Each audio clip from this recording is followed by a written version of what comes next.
thank you for your interest in your county government. You that are joining us through the YouTube. So we appreciate everything that's here. One of our members is going to be a little late. He had to take his daughter to the eye doctor. It was a cancellation, and they grabbed it and took off for it. But he's coming. And then Mr. Gwynn, our attorney, is going to join us remotely. He's not feeling well today. He's under the weather. So with that being said, we'll do our invocation with Supervisor Quinn and then the pledge by Supervisor Jamison. Let's all stand, please. Thank you. Let us bow our heads. Let us begin this meeting by acknowledging the blessings we have received and seeking guidance for the decisions we are about to make. Dear God, we gather here today, the elected representatives of Franklin County, with a commitment to serving the needs of our community. We ask for your wisdom as we navigate the challenges and opportunities before us.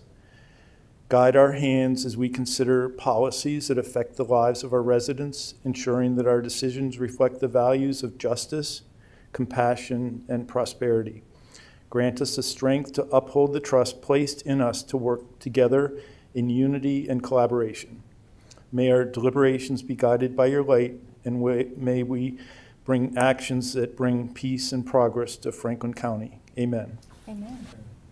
I pledge allegiance to the flag of the United States of America and to the republic for which it stands, one nation, under God, indivisible, with liberty and justice for all.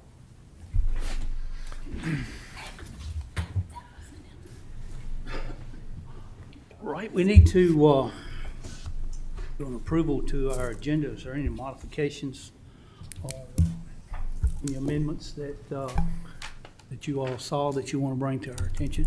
So, Mr. Chairman, I asked for an item to be put on the agenda that's not on the agenda. I'm wondering if it can be included on the agenda.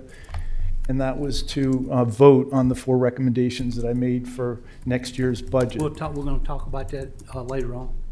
Okay. You can bring it up on the other matters by supervisors. Okay. And then secondly, I'm just wondering what the process is to put things on the agenda. So I know early on you told me that you don't do email, and now recently I know you don't do text, and I'm wondering from a county and a chairman perspective, not just for me, but for all of us, what's the process when we want to put something on the agenda? How do we do that? I got a telephone. That's the best way. Everybody else calls me on the telephone, but you can contact the county administrator, Chris, and he goes there. Okay. Okay, need a motion about the agenda. Second. Madam Clerk, would you do a roll call on that, please? Supervisor Jamison? Yes. Supervisor Mitchell? I'm sorry, he's absent right now. Supervisor Carter? Yes. Supervisor Smith? Yes. Supervisor Quinn? Yes. Supervisor Tatum? Yes. Chairman Thompson? Yes. All right, now we've got a couple recognitions that we want to make forward. I'm going to do the first one here, and then Chris will do the next one. Social services. We've got a couple members back there. If you two ladies will stand, please. I'd like to announce that as one of the first agencies to roll out Kin First Now, Franklin County Social Services was invited to the signing of the House Bill 27 and Senate Bill 39 in May, which creates the Parental Child Safety Placement Program, codifies the practice of placing children with relatives, and strengthens Virginia's commitment to the Kin First initiative. Our own Tony Turner, Director, and Carol Craig, Assistant Director over Family Services, were there and shook the hand of the governor. Thank you, and these ladies, for our Social Services Department for all the hard work on this initiative every day. So there you go. He's tall, isn't he? I shook his hand, met with him a couple of times. He's a lot taller than he looks on there. And so thank y'all for that achievement. I know it's a lot of hard work, and it's a thankless job, and we appreciate everything that you've done, and we appreciate this award. Thank you very much.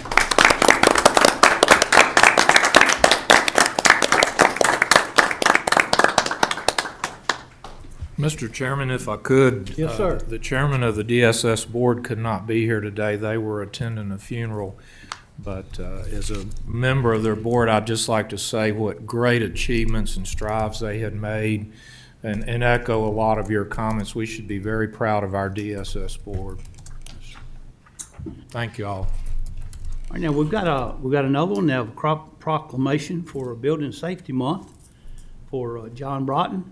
I'm going to ask Mr. Whitlow if he's going to take care of this one. Sure. Thank you, Mr. Chairman. I'd ask Mr. Broughton if he would come forward. I think he may have a few slides that he may share with the board. Of course, I believe the month of May was Building Safety Month.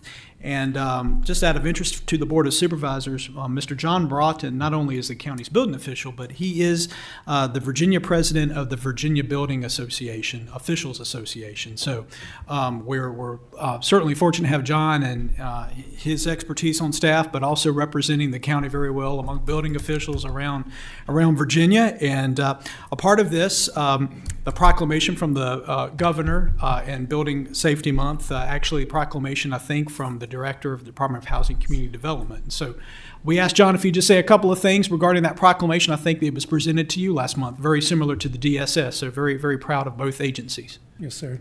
Thank you, Mr. Whitlow. Chairman Thompson, members of the board, thank you for having me today. I'll only take a moment of your time. Just a couple of slides to kind of show what Chris was speaking of. Everybody, as you can tell, DSS, a lot of people working behind the scenes. You don't see what's going on. So the Virginia Building and Code Officials Association, it is an esteemed building officials organization in Virginia. Started all the way back in 1929. You'll be surprised to know that Lynchburg, Roanoke, Charlottesville were some of the first members that organized that organization. I don't know what number I am, you know, how the President of the United States is 45, 46, 47. I don't know where I'm at in that, but we're in our 95th year of existence. So I've had the pleasure of serving as that president. This is our officer corps at the moment, first vice president down to sergeant at arms. We will be changing and installing new officers in October of this year. A lot of work that organization does, from code development to general locality support, education. So it's not just throwing the book at them, Dano, so to speak. So the background on Building Safety Month, the International Code Council is where we get our model codes from. And Virginia works really hard to get all of our amendments into one document. So when I was a young man in code enforcement, we used to have to carry the International Residential Code and the Virginia amendments. So you had to look in one, check in the other to make sure they're Virginia specific. So now we're all in one document. That comes from the International Code Council. Since they were founded way back then, that's 44 years of building safety months. So that's encouragement around the world. They're global. So they're not just reaching the United States. They're in, 70 countries now that observe international codes. So it serves as an annual reminder of the critical role that the proper construction practices and adherence to building codes play in preserving safety and enhancing quality of life. It's not all about what you did wrong or what you did right. It's more about the conversation, developing the relationship with the contractor. The big word that I use all the time is education is everything. So through educational initiatives, advocacy campaigns, and community outreach, it raises awareness in the community of how important it is. People often talk, as we even had in our roundtable this week, how can we speed up the permitting process is always a top agenda. That's a difficult question because there's a whole lot of facets to go into that. But education is key in any department, any walk of life. Education is the key. As long as you're educated and you understand the process, it becomes a whole lot easier. So last year, Mr. Tatum was the chair. He signed into existence the Franklin County Proclamation for Building Safety Month. That is your local fire marshal, FM1 as he likes to be called, Andy Pendleton. But that's us last year when he did the signing for Franklin County specific. That document, Mr. Tatum, got turned into International Code Council as well. I don't know if I shared that with you. So this is the actual Franklin County document. I do have it if you ever want a copy of it. I don't know if we have it on our website or not or anything like that, but if you would ever like it shared with you, just let me know. This is the director of DHCD, Brian Horn. Since I'm the president of VBCOA, DHCD held their Building Safety Month this year in Henrico County. A great facility there at the sports complex. We had the who's who of building safety there that day. But Brian, on behalf of the governor, provided the president of VBCOA, which is myself, the proclamation for the Virginia State Proclamation for Building Safety Month. That is the actual proclamation. I brought it just to show you we still have it here at Franklin County. I did not get to meet Governor Youngkin. I would like to someday, hopefully, when I take his seat in office. Just a joke. You and him about the same height. Yeah, we're Look comparable. eye to each other. I will tell you, Brian Horn, by the way, he rivals me in height as well, the director. This is the picture. So not only is there a Virginia Building Code Officials Association, there's also the Virginia Plumbing and Mechanical Association. There's also the International Association of Electrical Inspectors. There's also an organization called WICKED, and it's not WICKED, it's Women in Code Enforcement Development. So we have all the presidents and the officers of VBCOA, WICKED. The gentleman all the way to my left is the president of VPMIA. The female to my right, in between Brian and I, is the president of WICKED. Then we have Deputy Director Cindy Davis, just next to Brian. The three next to them are the three officers you've seen earlier. And then the president of IAEI, the Electrical Association. So not only do we run our own organizations, we support each other because it's a collaborative Commonwealth effort. So we work closely together throughout the year. It's very interesting how all of us blend together and there's no egos. It's a really good collaborative effort. And that's all I have today, unless you have some questions for me. Go ahead. Yeah, thank you, Mr. Chairman. John, I just wanted to take this opportunity to thank you and your department, you in particular, for your leadership. I think you and I came here close together, kind of, sort of. Yeah. But I have watched our building inspection department grow in such a positive way. And, you know, when my phone doesn't ring like it did before, I know something is getting done and things are getting done in a time-efficient and qualitative manner, and that's leadership. And it's the model that you put forth to the people that work for you. And I just want to thank you formally. And I know the board would concur with me on this, that we just really want to thank you for everything. And, you know, you taking a leadership role at the state level makes us even prouder. So thank you for that. Thank you, Ms. Smith. Anyone else? John, we appreciate what Yes, you sir. do, especially in the building department. And I think it's pretty cool that you're president of Virginia. That speaks well for you and for our county. And I talk about Franklin County everywhere I go. You know what people know? It's like, isn't that where the moonshine's made? I'm like, well, maybe one day there was. Yeah, they It say still they might never be saw it. around. Yeah. Thank you, buddy. Thank you all. Appreciate it.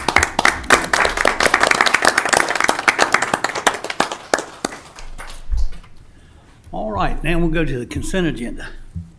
Does anyone have any requests, concerns regarding the consent agenda?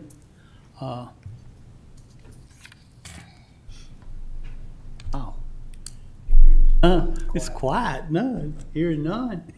Everything's pretty good. Need a Chairman, I make a motion that we approve the consent agenda as proposed. Second. second.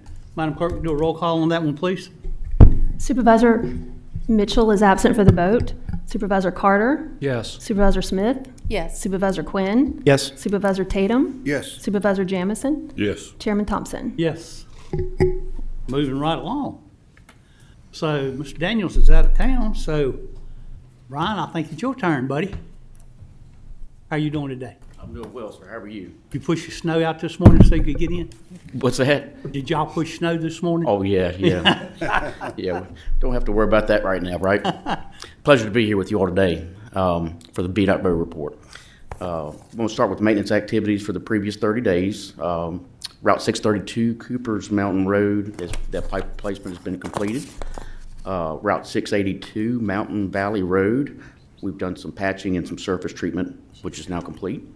And then some patching operations along 122 near Scruggs. There were several patches we had in there, and that's the line marking's been put back on that.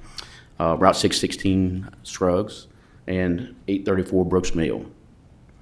I'll jump down towards the bottom of the page there, Route 709 Hopkins Road.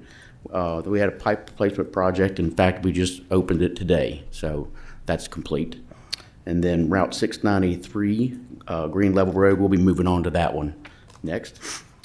And then on Route 718, so on page 2, Route 718 McNeil Mill, that project will, it's a pipe replacement. We'll have a road closure with a detour, and that'll begin July 8th. So that's an update. It's probably not on your page. And I'll just drop down to 637 Griffith Hill. That was a superstructure replacement, and that is now complete as well. And lastly, we'll jump over to completed safety studies. We've got Route 938 Rock Cliff Road. We have a recommendation to put centerline on there, so that'll get installed for our paint. The project status, the bundled projects on 220, where we've got a 635, 697 Works, and 619 Sontag. Those are out for bid, and the bids are due July of this year. So hopefully we'll get some bids on this one. If you all remember when they went out, we didn't get but one bid. So, and that concludes our report. Be glad to answer any questions you all might have. Anybody got, Tim?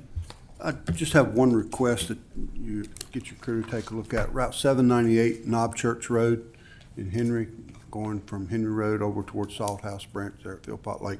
I was through there the other day, and it needs some brush attention, some tree limbs cut. There's a lot of camper and boat traffic through there, and people don't want their campers beat up with tree limbs. They could just give that a little attention. I appreciate it. Thank you, Mr. Chairman. Hi, Brian. Hi, Glad to have you with us today. glad to be here. Tell Todd you just did a great job. First of all, I would like to thank you all for your attention to Dudley Amos Road. I've gotten, as you all know, a lot of calls about that, and I very much appreciate the attention. One thing that I wanted to inquire about, and I know that I kind of know what the process is, but I'm feeling the need to call attention to the fact I'm getting increasingly concerned about 122 as it relates pretty much from, I would think, the roundabout at Hardy all the way down to the bridge. I don't know what the material is called, so pardon me for that, but center line and sidelines, that where you get the vibration when you're crossing center line. Like the rumble strips? I don't know what it's called. Okay. Is it a line treatment per se rather than a lane? So if you are referring to like a rumble that's going to keep you from crossing over the center line? Yeah. Yeah, we I don't know that we've got any of those installed on 122. I know we're looking to put some on 116. 116. But we can look into that. Yeah, I would appreciate it. With the fatality this past weekend, I'm constantly reminded, and I'm out in the district every day, and I'm getting increasingly concerned about erratic driving and safety. So if you all would take a look at that, I would greatly appreciate it. Certainly. Thank you. Thanks. Turn this on. I have a quick question. On the safety study that was done for Rockcliffe Road, was that requested by a citizen or somebody else? It was actually one of our traffic engineering folks. He was out doing some review of certain roadways, and he went down along there and noticed it, so he went back and did some research. Okay. So that was internal. And so then, based on the study, you recommended that you do the center line, and so you will do the center line? Yes, That's sir. the plan? And roughly when would that be done? Do you have any I'll idea? have to get back to you on that. I don't have a date. Okay. Is it typically months or No, it weeks should or- be, it'll be this summer. Okay, awesome. That's good. Thank you. Anyone else? I was gonna tell Todd, he's not here, so I'll do it to Brian and Lisa. Here in Franklin County, we are very fortunate with VDOT. I've been spending some time here lately in Floyd. It's awful up there. I've called, Lisa, she's called. It is awful. And you guys here, there's no comparison. I'm talking day and night. And you guys are doing a tremendous job. And thank you. Well, thank you. Thank you I'll be very sure to much. pass that on to our crews, because they're Appreciate the ones that. doing the work. Yep. The people that's out there. And I know Bedford, I go to Bedford County a lot. And Bedford and Franklin, you know, that's where you guys are working. Good. The other parts, they don't care like y'all do. Well, And I appreciate that. y'all do a good job. Thank you. Thank you. I just give you kudos. It's great to have. Thanks. All right. Thanks, Brian. Mr. Carter. That Lisa. What, did I miss something? Lisa. Oh, Lisa, that's right. I knew that too. I knew that. I just got carried away there. That's right. We got to do a vote here. You don't want to talk about smart scale, do you? No, No, I just got carried away. No, that's fine. Mr. Chairman, members of the board, Brian and I are here to talk to you about our smart scale projects for round 6. It's coming up again. Just to give you a little background, smart scale has been around for, this is going to be round 6. We have been very successful recently. The last round, we didn't have any projects, but prior to that, we've had 8 projects over $50 million that have come here that normally I don't think without smart scale would have gotten that type of dollars, free dollars for improvements. And some of the projects that you see are at the Hardy Road Roundabout, the Brooks Mill, Burnt Chimney Roundabout. You hear us all the time talking about the Connector Road at Summit View that's under construction. That has smart scale money on it. And also you hear Brian and Todd, when they're giving you their report, they're trying to get a contractor to do a lot of the projects that were smart scale on Route 220. So for round 6, we have a couple things to explain. The county submitted 4 pre-applications like we said we were going to, and they've all been either screened in or conditionally screened in. Conditionally screened in just means we have a little bit more information that is being gathered that needs to be put in the application. It's nothing to worry about. VDOT is helping us with that, so we should have it, and all of them will be screened in. The problem that we had was with the 2 projects for West Piedmont Planning District and Roanoke Valley Allegheny Regional Commission. Each year, like any other grant, things change. And the high priority money changed, and criteria that central office is requiring now for these projects. When we started talking about the project in Boone's Mill at Bethlehem Road and Boone's Mill Road, and the consultants started looking at it, the engineers started looking at it, and we started discussing it with the town of Boone's Mill, county staff, VDOT staff, and this consultant. All of us came to the conclusion that it needed more studying. We still were not exactly sure what to do. There was going to be a lot of access management that was going to need to be done. So we decided to step back and maybe try to get some type of study that would help us the next time we want to go for a smart scale project here. It would actually tell us what we need to do. Tell us about access management. Is a stoplight needed, or what's needed to mitigate the traffic and accidents that are in this area? So we took a step back, pulled that one out, and it wasn't going to get screened in. Then the next one was Iron Ridge and Route 220. It has a study, but unfortunately that study is done in a larger study for 220, and it did not qualify for high priority anymore with having us submit it by one of our PDCs because it needs a study on its own. So what staff decided is the 4 projects that we submitted for pre-application are your best projects of scoring in the state of Virginia and in the Salem district. And so those projects are Brooks Mill Road and Scruggs Road, Henry Road and Route 220, 6 Miles Post and Scuffling Hill Road, and then Harmony School and Route 122. All of these projects were submitted in round 5.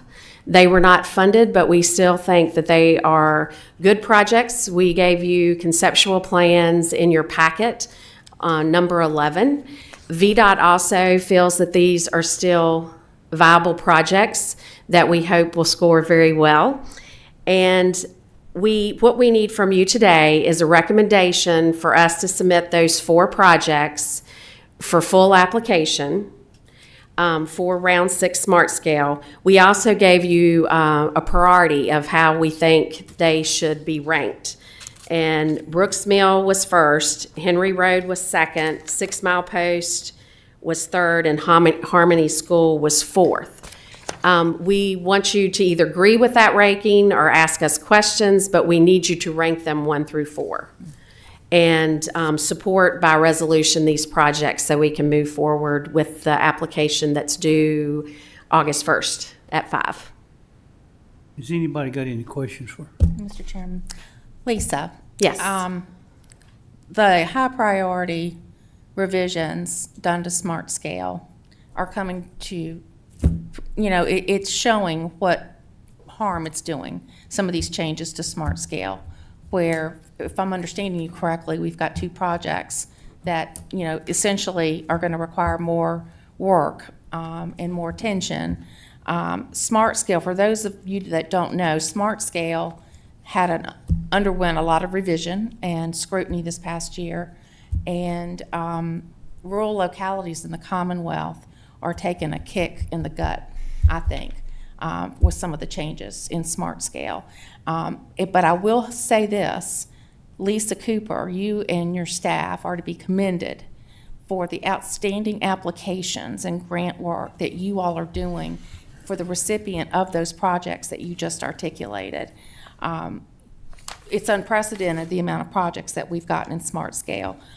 I really am quite, for the board to know, just very, it's disconcerting to me to see that a lot of the changes are favoring the more urban areas of the Commonwealth. And I don't like that, and I'll continue to fight hard for Franklin County. But I am, for my 2 cents, Mr. Chairman, I am fine with the staff's recommendation of the prioritization of those 4 projects. These are the same projects that we discussed in our last meeting when we had our little workshop on that. Gwen? So I have a question. So on the first part, you list the 4 projects in one order, and then later on they're presented in a second order. So is it the second presentation of projects? Is that the order you're recommending, or the first? It's the second. It's the one under the recommendation, the So Brooks proposed Mill- motions. Brooks Mill would be first? Pardon me? So Brooks Mill would be first? Yes, we feel, along with VDOT, and, county staff couldn't do it without Todd's and Brian's and Lisa's help and the Salem districts. So they help us to get Well, the they're to funding be here. commended as well.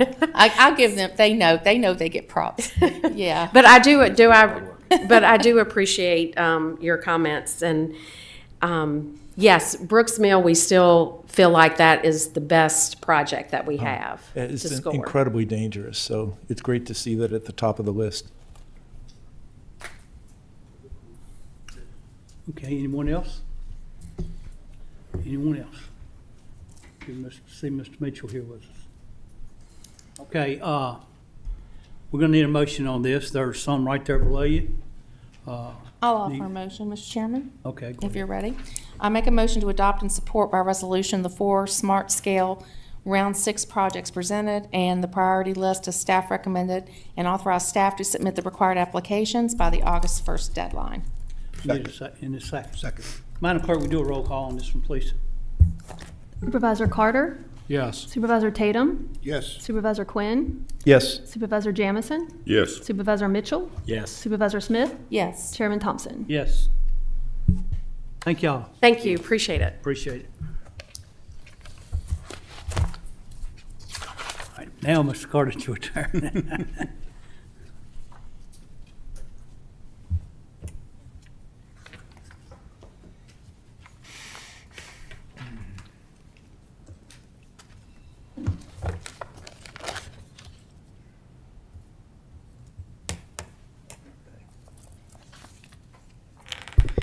Thank you, Mr. Chairman, members of the board. So I know you're all excited for the financial report every month, so I know you jumped Ms. Cooper just to get to it. So That's what we were doing. I know, yeah, it's well, I'll try not, disappoint. So as far as the financial report, we are through May, so 11 months out of the fiscal year, closing in on the fiscal year end. So we're getting down to, okay, we're getting a great idea of where our fiscal year will end up.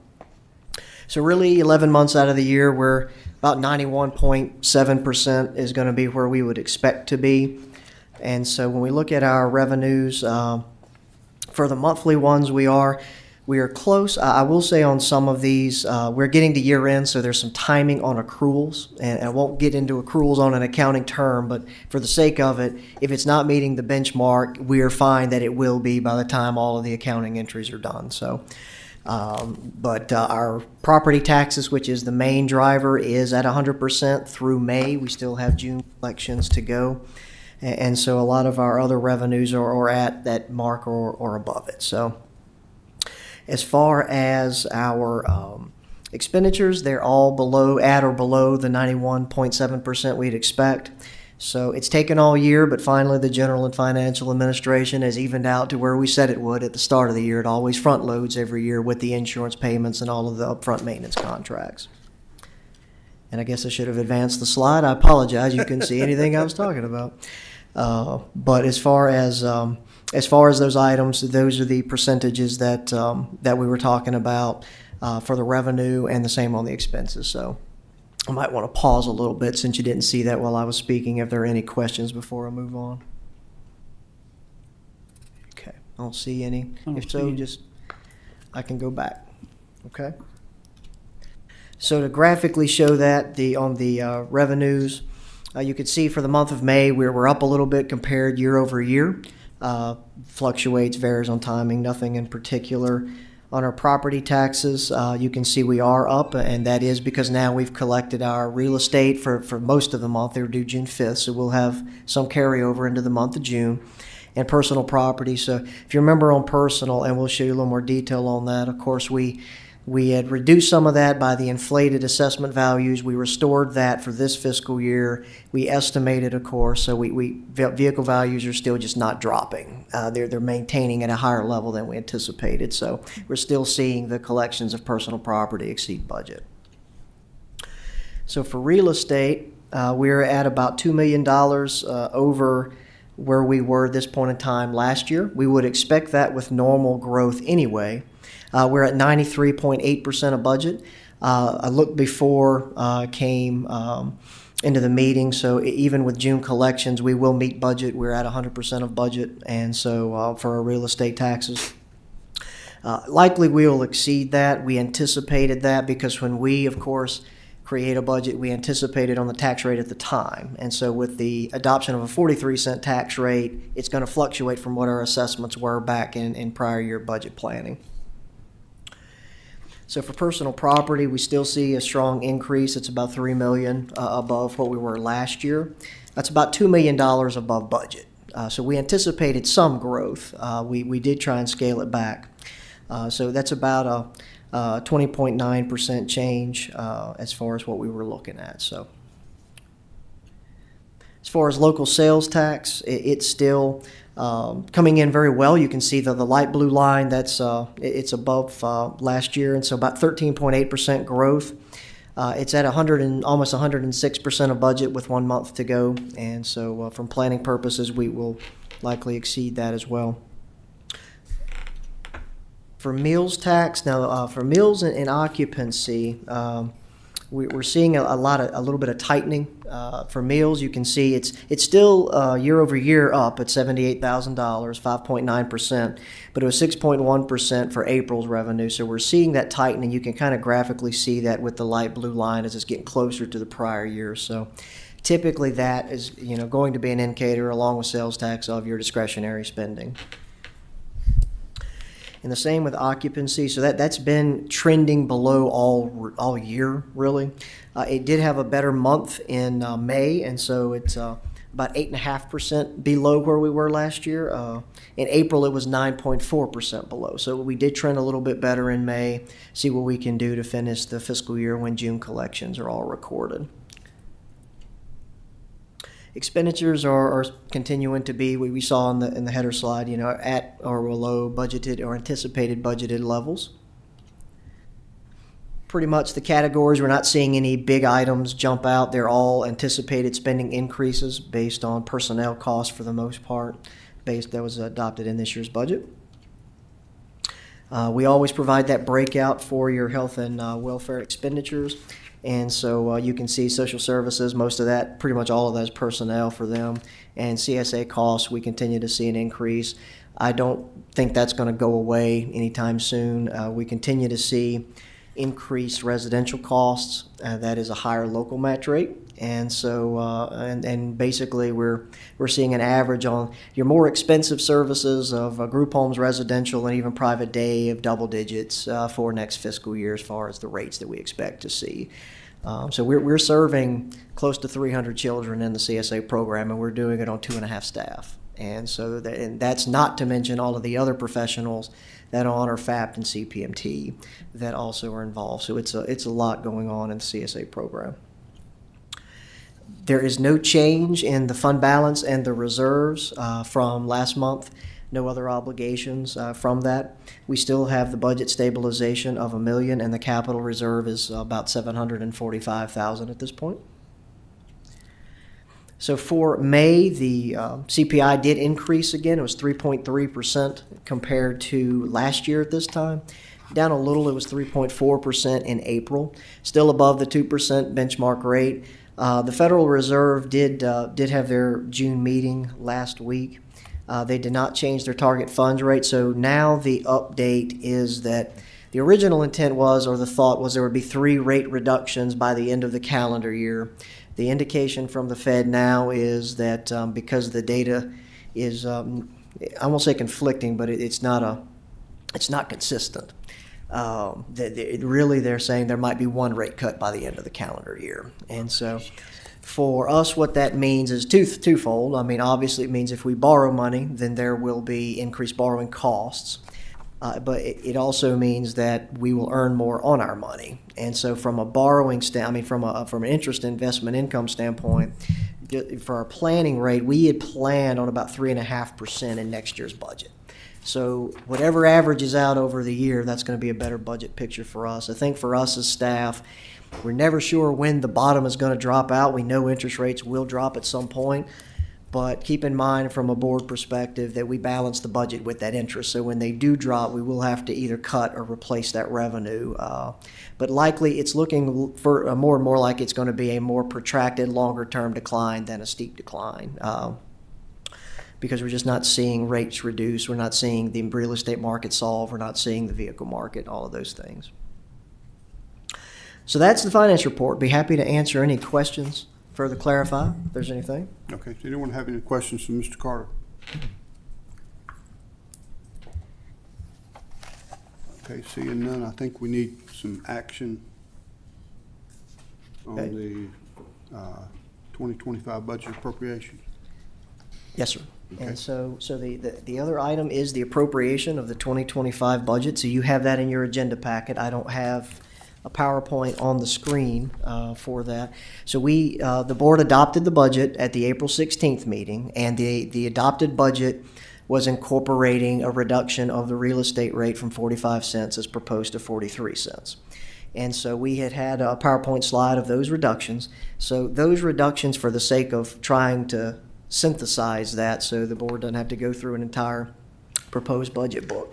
The last page that looks like this in your packet is the summary of the changes.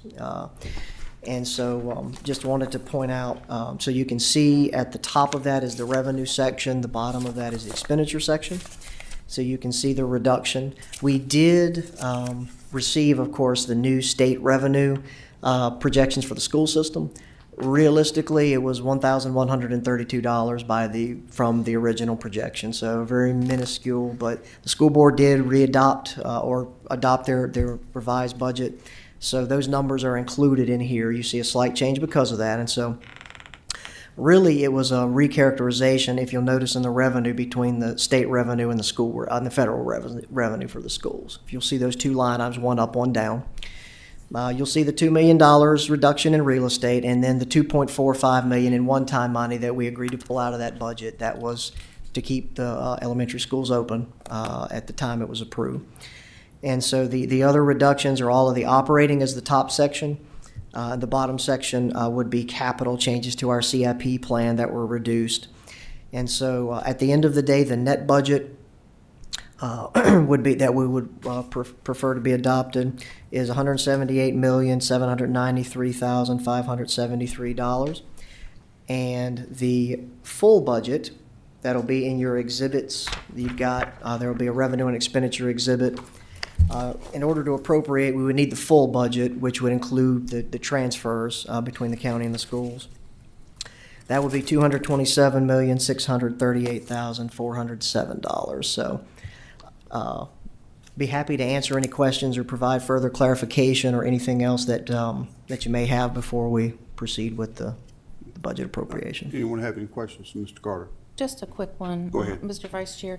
Brian, where is the position for the Commissioner of Revenue's office? The Commissioner of Revenue's office was essentially swapped, if I remember, from Parks and Recreation. So from an overall budget impact, it was minuscule. If I recollect board action, it was we reduced the recreation specialist for Parks and Rec, moved the full-time to the Commissioner's office, and whatever part-time remainder would go to Parks and Rec for a part-time position. So that it wasn't a reduction, I guess I would say. It was really just a reallocation of those line items. But both of those positions were new positions, correct? Yes, ma'am. Okay. So, and I guess what I said, by the time we swapped in the overall, there was no net impact to the budget. I Okay. apologize. Thank you. Yes, ma'am. Anyone else?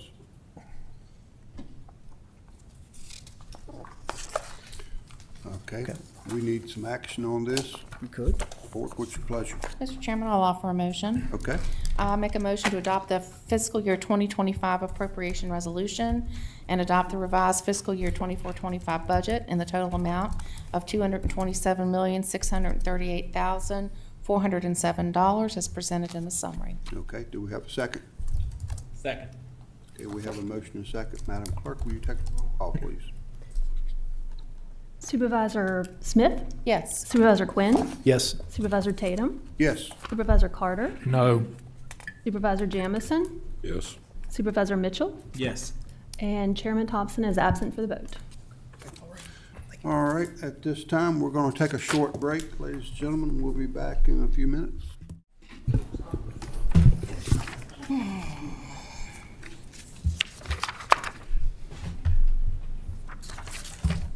We have Mike Envoy with us and Shirley Holland from the Western Virginia Water Authority.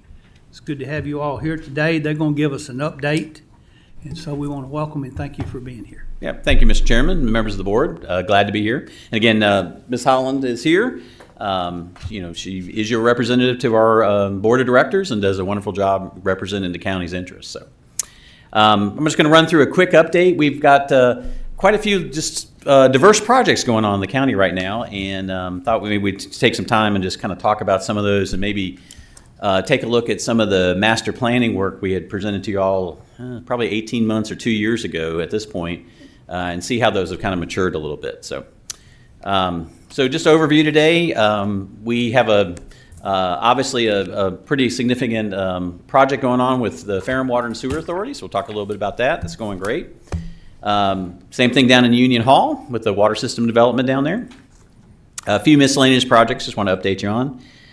We have quite a lot of wastewater planning work going on in the 220 corridor and down Summit View and also in the Westlake area. And then, again, just a few opportunities we see with the master plan activities that we previewed. We've kind of refined those a little bit more and tried to really characterize where we think utilities probably should be taking a look at for the future. So just an overview map here on the left of your screen. You can see the outline of the county, and you can see we're kind of spread around the county. Majority of our activities are around Smith Mountain Lake, and that light blue area you see there is the water service area that's supported by the Smith Mountain Lake Plan. That's a joint plant we have with the Bedford Regional Water Authority. So the plant's actually on the Bedford side, takes water out of the lake. We bring it across the bridge and serve that light blue area. Still have some standalone systems around the lake, but we've tried to consolidate those. And then the dark blue area you kind of see in the northern part of the county, that's again our 220 service area. That water comes from Spring Hollow down 220. It serves the area around Summit View and Wirtz through there, and we have an interconnection with the town of Rocky Mount. And then we have some standalone systems out in the Ferrum area, and of course we're looking to assume the assets of the Ferrum Water and Sewer Authority. Talk about that in just a minute. And then we have a system down near the Henry County line, Cherokee Hills, that we've just finished rehabbing right now. So that system needed some attention, and I've got a couple of pictures of that. It looks really good. You can see in the center is a kind of a blow up of the area around the lake. Again, that's where most of our customers are right now. And then just a summary of our water sources. The water for the county is either coming from Spring Hollow, down 220, or the Smith Mountain Lake plant, or the groundwater systems that are around there. And then wastewater, we have the 4 plants we operate, Boone's Mill, Wirtz, Westlake, and Lake Watch. And as Ms. Smith and I were talking, we are still hopeful to get the Bridgewater plant, and we'll talk about that a little bit in a minute. So just with Ferrum, get their logo up there, that project's really going along really well. J.J. Keith, the general manager there, has been super, very responsive, provided us all the information that we've been asking for. I can't say enough about J.J. He's done a great job. He will, of course, be coming to work for us along with one of his staff, and we're excited to have them on board. I hope he's excited about coming to work for us. We've collected a bunch of asset information about the system. We've been working on the permit transfers. We've been going out collecting some GIS data, so we were going to eventually, in the next, probably in the September, October timeframe, have the water and sewer lines in the Ferrum area on our GIS maps. And our employees are being cross-trained. For the last about 4 months, we've had 2 of our employees working down at Ferrum to learn the systems down there. We are finishing up installing all new water meters down in the Ferrum area to work with our automatic meter reading system. We're still looking for a high point somewhere down there to put an antenna on, but we're in the process of getting that done. We're doing a propagation study right now to find the best location there. And again, we've talked to all the regulatory agencies. They're aware of the transition, and all that's going pretty smoothly. The Ferrum board did approve the agreement on this transfer, and our board is actually set to take that up at their July meeting. So things are moving along there. And we have 2 sets of welcome letters that are going to be sent out, one in July. I think you might have a draft version of one right now. And then also mid-August, and these are kind of typical of what we like to send out, just advising customers. We've been working on this for 9 months now, and we're pretty familiar with it, but it would not surprise me at all to find out that many of the customers there just don't know anything about it. So we try to reach out in different ways through electronic communication and just old-fashioned letters to people's houses, and let them know about new payment options, what they're going to see. They'll probably get their last bill from the Ferrum Authority in July, and then the data collected in August. Actually, I guess the last bill will be their August bill, but they'll actually pay that to the authority. That'll be due in early September. So those letters are getting ready to go out. And probably the one hang-up right now is we are still working with rural development to transfer the authority's existing debt, the Ferrum Authority's existing debt. Rural development, it's taken a little while to get to the right person, and we're not typically an entity that they would loan to. So we're kind of new for them, and they're trying to kind of figure their way out. And I guess they haven't had too many examples, at least in Virginia, where an entity they've loaned money to has decided just to cease operations and transfer that debt. So they're working through what they need to do on their end.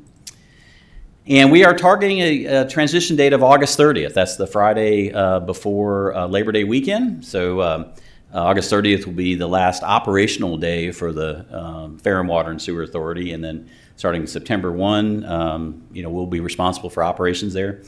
The authority will need to stay in business for a few more months as at least a paper entity to do its audit and other things like that. And depending on when we can get this debt transferred, we might have to make payments in their name to rural development until we can figure that out. So I do expect them to have to stay technically in business after August 30th, but effectively the operations will be transferred then. So, any questions there? I know I threw a lot of information at y'all.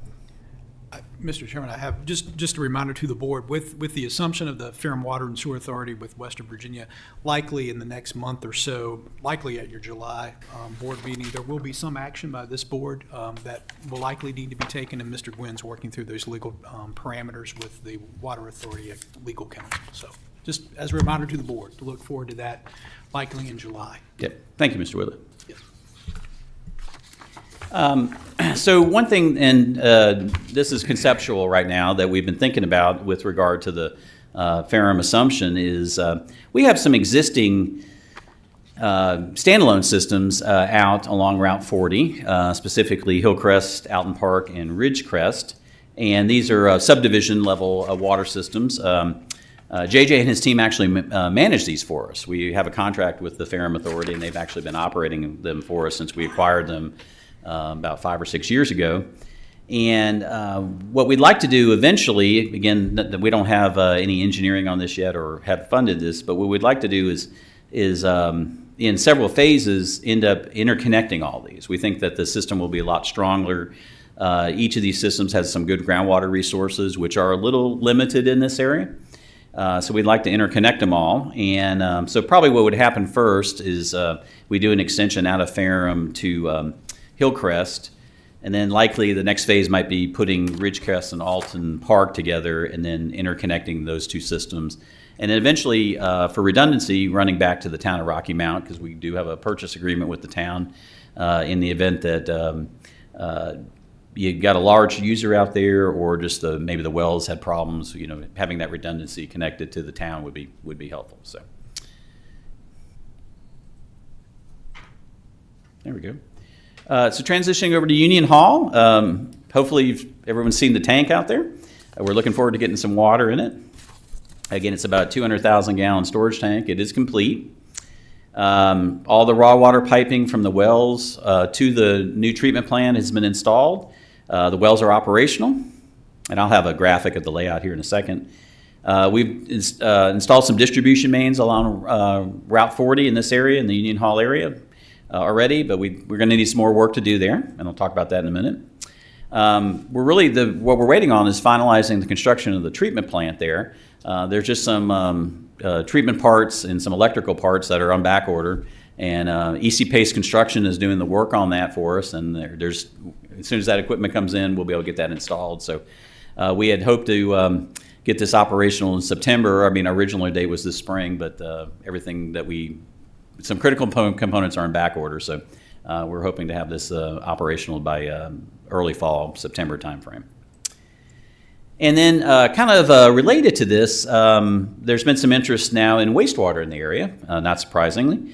And so we're actually selecting an engineer to do a planning level study to see what the options are there. They are kind of limited. I'll say it probably is going to, if we're going to be able to provide some kind of central wastewater, it's probably going to look a lot like the Westlake plant or the Lake Watch plant, where it's a small treatment plant that has a drain field system for effluent disposal. So we did buy a 18-acre parcel there when we first we were looking for the high point to put a tank on, and worked with the landowner there to buy that 18 acres. So it might be possible to put the wastewater treatment plant on maybe the back end of that, but we'll probably need to move away from the wells to put the drain fields in. So this is kind of schematic of the area, and the dark blue lines are the new finished water distribution piping that we already have in the ground.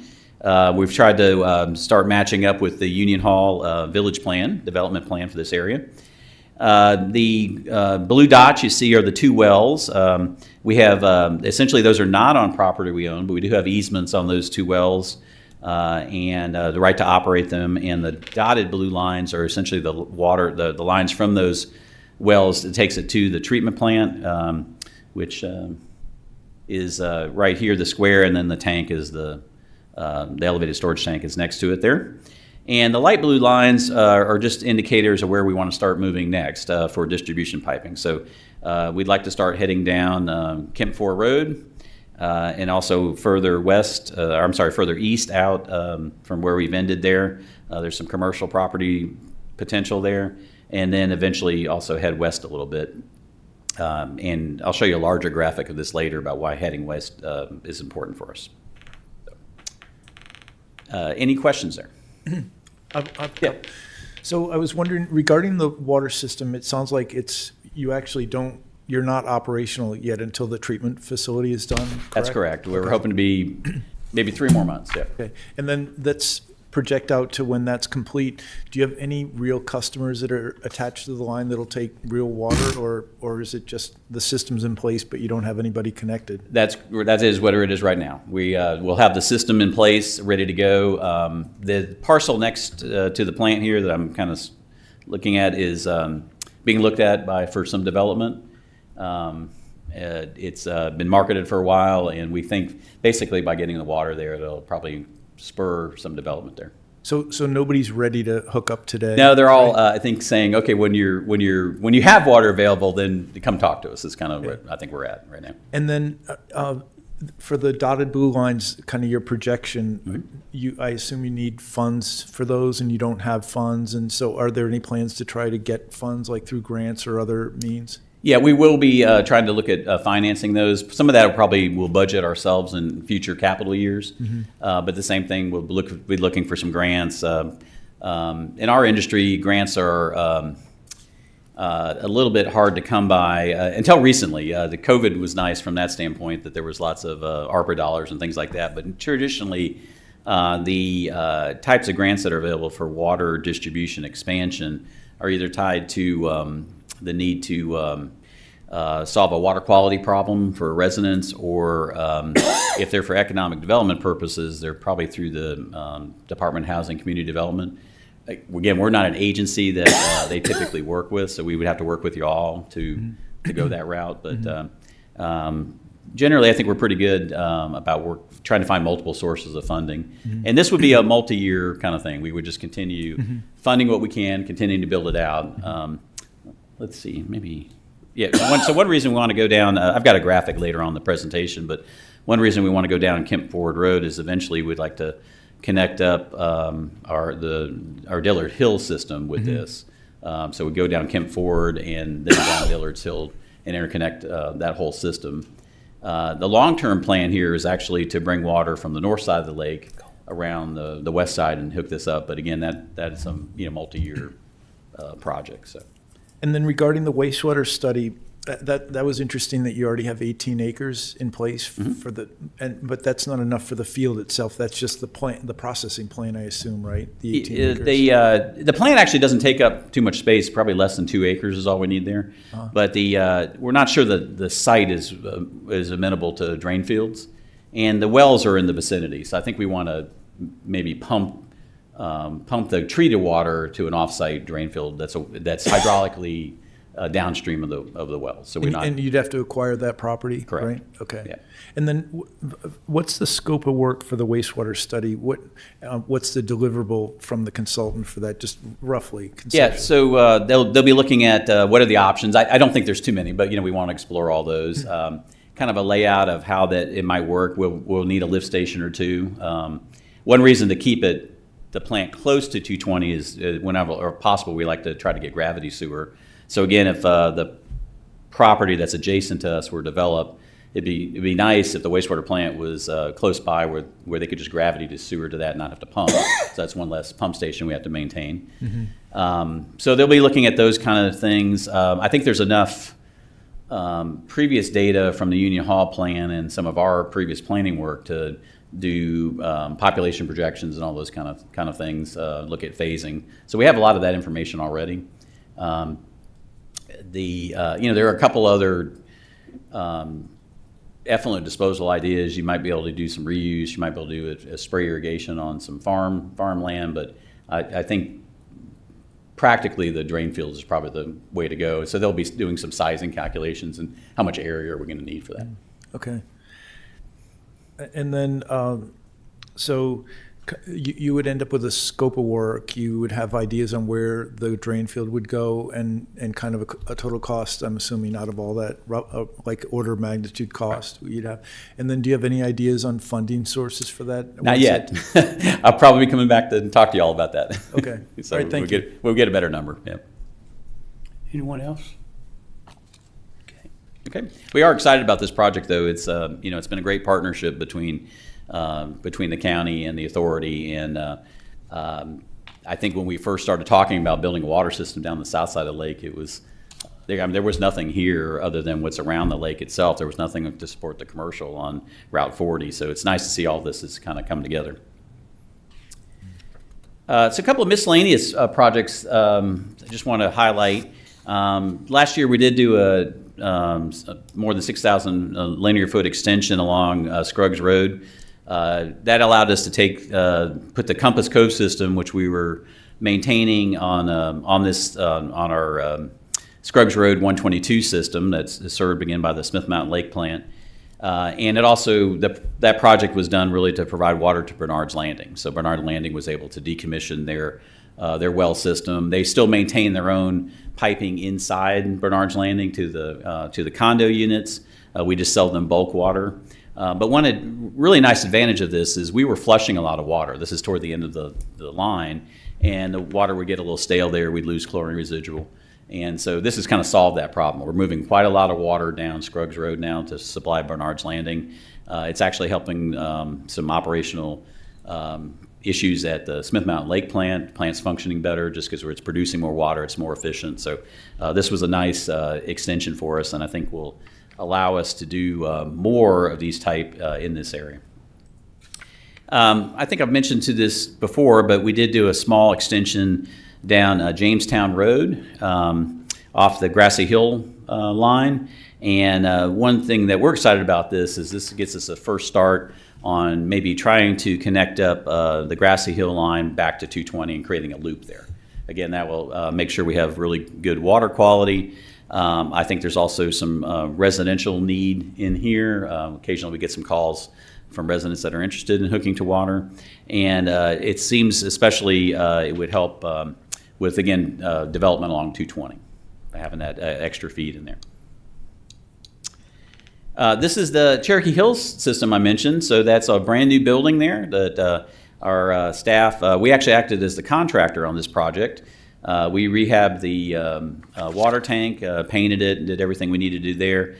We had a contractor build the building, but everything inside there was all actually put together. All the piping, electrical actually was done by our team at Water Quality. So they did that whole thing as a way to save some money on the project. It really has turned out nice, and that system at Cherokee Hills just needed to be updated. Staff are really proud of the work there they did on that project. And then finally, if I can, there we go.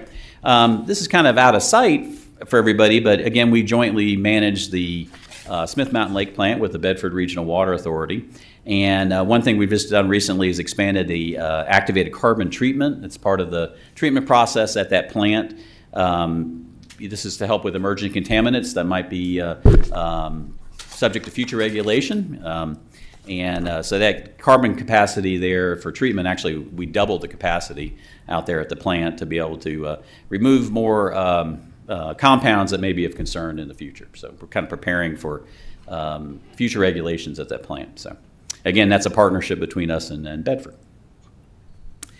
Switching over to sewer in the 220 corridor specifically, I think you all know we've done 3 phases with the Summit View Business Park. There was no sewer at all in Summit View when the county first started developing that. So we have 2 lift stations out there, and as of today, we have a force main that'll take the flow all the way down to the town of Rocky Mount, and it discharges to a lift station that the town has on this very northern part of its borders.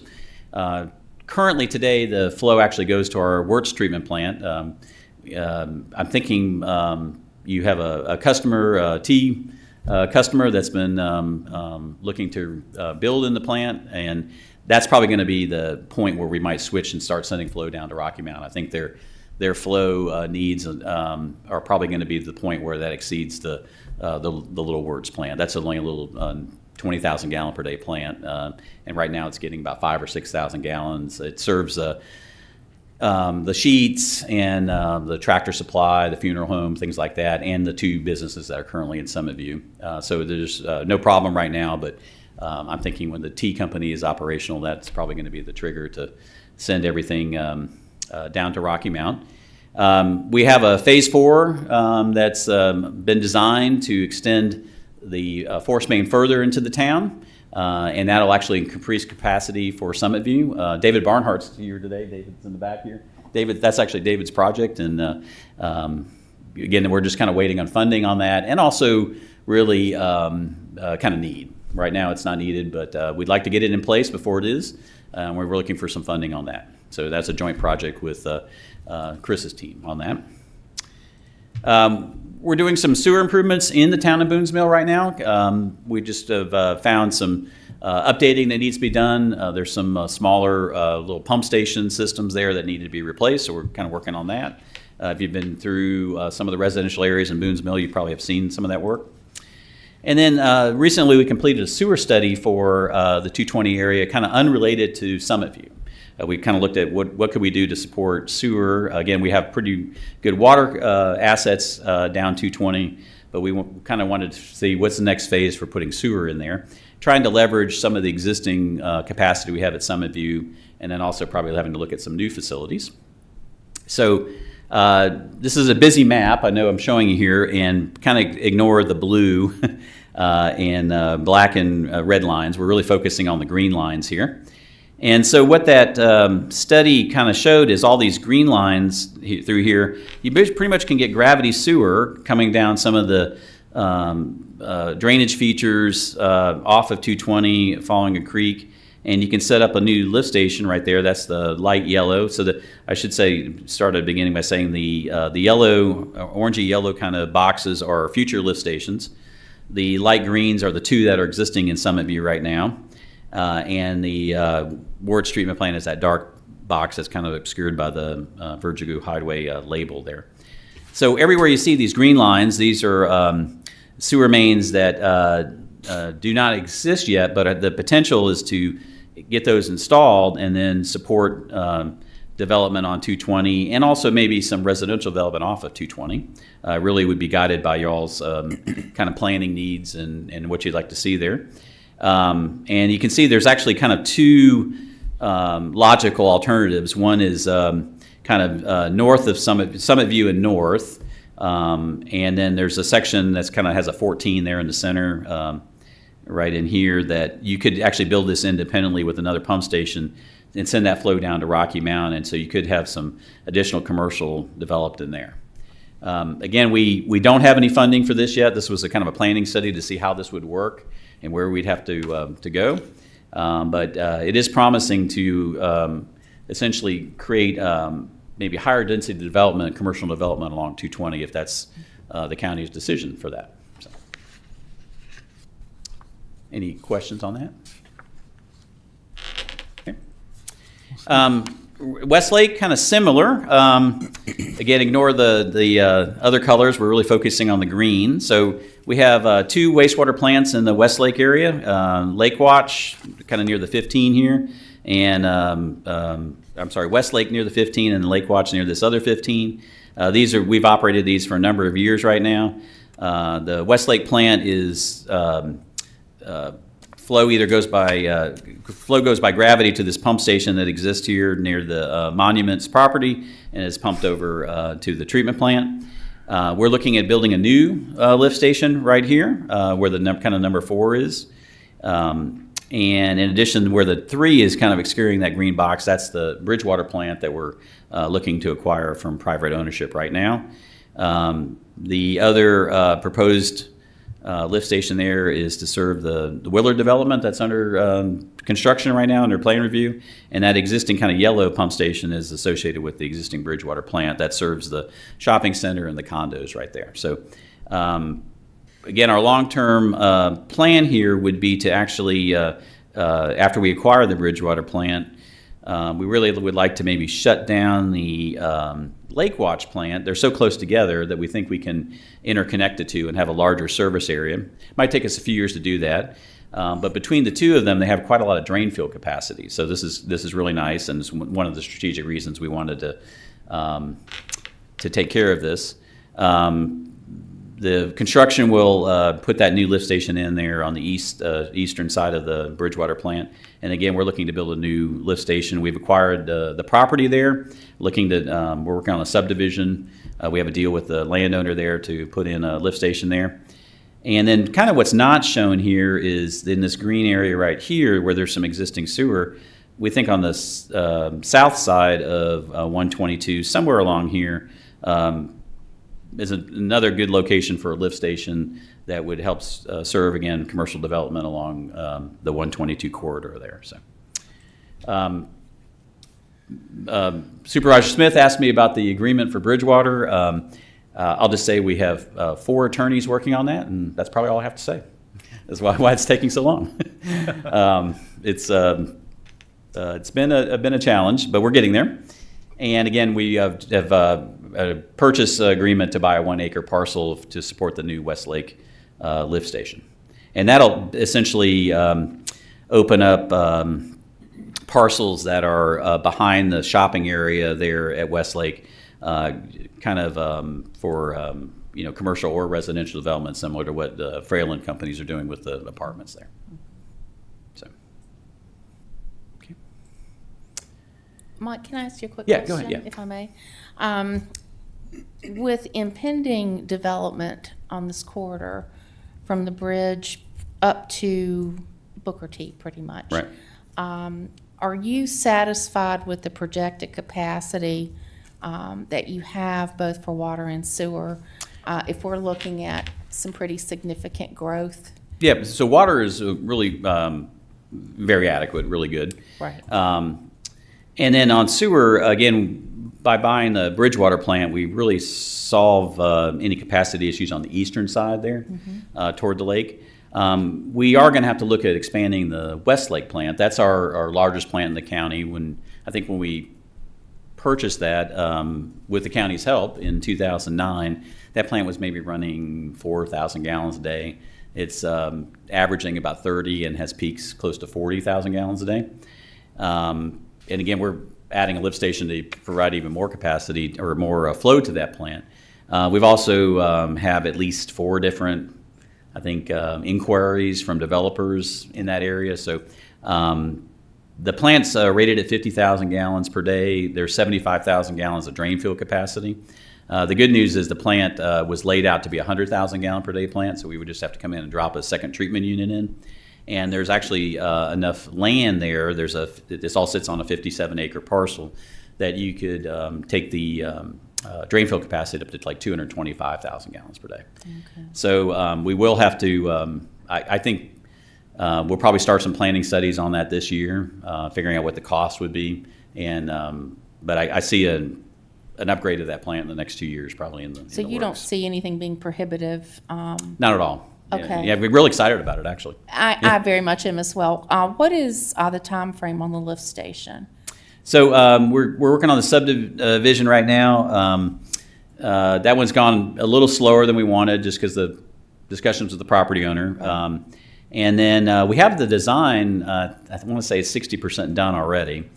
So I'm thinking we'll probably start construction on that probably next summer. By the time we get some funding in place and finish the design, get the subdivision done, stuff like that. So So is your funding package not complete? it's not complete. We need to add some money to it. So You need to ask money? yeah, I need to allocate some more money to it. Yeah. Okay. So, but I don't see that as insurmountable. You know. Thank you. So, yeah. And again, we're probably looking at doubling the capacity of the Westlake treatment plant. So lastly, I want to talk about some potential projects that came out of the master plan. This is kind of an overview area of the county, and we've actually looked at a couple of these already in the context of sewer. So I'll probably primarily be talking about water. When you look at the chart here, the blue is projects that we've identified as we think would be beneficial over time, and that time frame may be 20 years. None of those have been funded yet, and we haven't done any significant engineering on any of them yet. But we think they will add value to the county over time, and also provide redundancy and some interconnections, increased capacity, all those things that are important to the authority. The small box there, 1 through 4, that's in black. Those are active projects that are going on right now. So again, we're trying to acquire the Bridgewater plant, working on the Westlake lift station. Some of you use Phase 4, obviously. We're looking for some funding there in conjunction with the county. And we haven't talked about this yet, but there is potential to do a small extension of the Grassy Hill water line to serve a couple of commercial customers past Uttermost there. So Mike, say that again. You were looking for funding for which one of those? Let's see, really most of those. Some of you, the county has submitted some grants for those, and we were looking for some opportunities there. The Grassy Hill project, I think, is just a negotiation with the commercial entities there. They've expressed some interest, but we haven't been able to get an agreement in place yet. And then Bridgewater, obviously, we're getting ready to buy. And then the Westlake sewer lift station, we're still short a little bit of money there. That we're going to take care of that, but we have to maybe juggle some projects to get that one moving. So again, you've seen this one already. Just want to talk about some of the water projects. So ignore the green. The 4 there, that black line, again, that's a potential to interconnect Grassy Hill back to 220. Again, provide some redundancy and some increased circulation for better water quality. And then the kind of red line, you see where the 5 is. That's the Jamestown one I talked about. I think that has a lot of potential. The distance is shorter to go from where we currently are right now back over to 220. There's some residential areas through there that may be interested in getting some water. And you can see there's 2 different packs to get you back to 220. The 2 up in the there on Wirtz Road is really an interconnect we want to do at some point between our 220 system and the 122 system that's supplied out of Bedford. That will interconnect those 2 systems for redundancy. The elevations and pressures actually work that we can take water down 220 if that connection is made and push it all the way into the 122 system. Without any additional pumping or anything like that. So that's a nice, again, if the Bedford plant were to have some kind of problem or there may be a main break at the bridge, something like that, then we would be able to backfeed that system from there. To go the other way actually requires a series of pump stations and probably some storage tanks to get, but theoretically you could get water almost to the Roanoke County line going the other direction with some additional pumping. What about the railroad track? Yeah, that's an impediment, as is I think maybe Mountain Valley Pipeline might be close to that route as well, somewhere in there. So, but we'd have to go underneath the railroad track. So, again, this is the Westlake area, and really what I wanted to highlight here is we do have a couple of systems north of 122 off of Hardy Road, and we're doing some work right now in the Walnut Run system, and we actually had an inquiry from one of those systems near Timberlake Crossing here. basically kind of inquiring about would we buy their system. So we kind of see eventually maybe some extensions down through here. This is another private system here. But we don't have anything in the purple is not currently constructed. So again, we kind of see maybe in the future, it would make sense to bring water down Hardy Road, branch off maybe this way, or continue up in here, so we could at least consolidate all those. Eventually, you could actually bring this line all the way up to the town of Benton, follow Hardy Road all the way back into the town.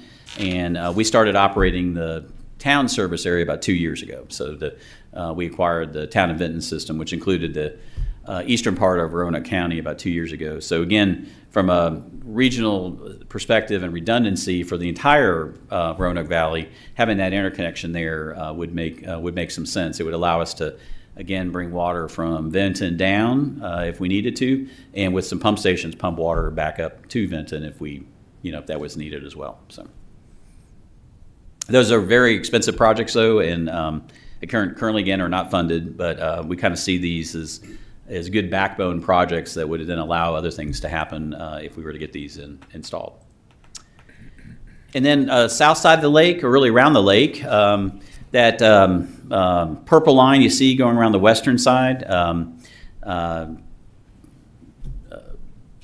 To your question earlier about water, eventually what we'd like to do is take water from the 122 system off of Scruggs Road, bring it all the way around to the western side of the lake, back to Union Hall, kind of that one that's labeled 10 there. And we're thinking by about that time is that's when those wells would be probably at capacity. We need more capacity.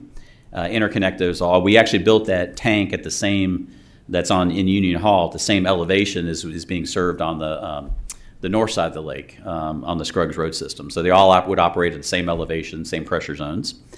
Before that, though, we probably would do the light blue line there in 6, bring that down, interconnect Dillard's Hill. We'd like to also maybe come down and connect our existing systems here. And again, there's some private systems there that might make some sense to interconnect. And then this one's probably not as maybe attractive, but somehow tie Water's Edge with maybe the AEP property there. The AEP property doesn't appear to be developing very quickly, I guess, or maybe maybe a high density that would need a central water system right now. But eventually it might. So that's another option there. But I think we'd really want to focus on getting 6 in the connected, and then started bringing water down on the west side of the lake there. So any questions about that?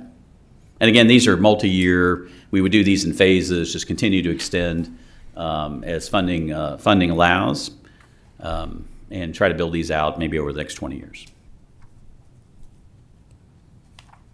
Okay, and that's all I had for you today. Any questions?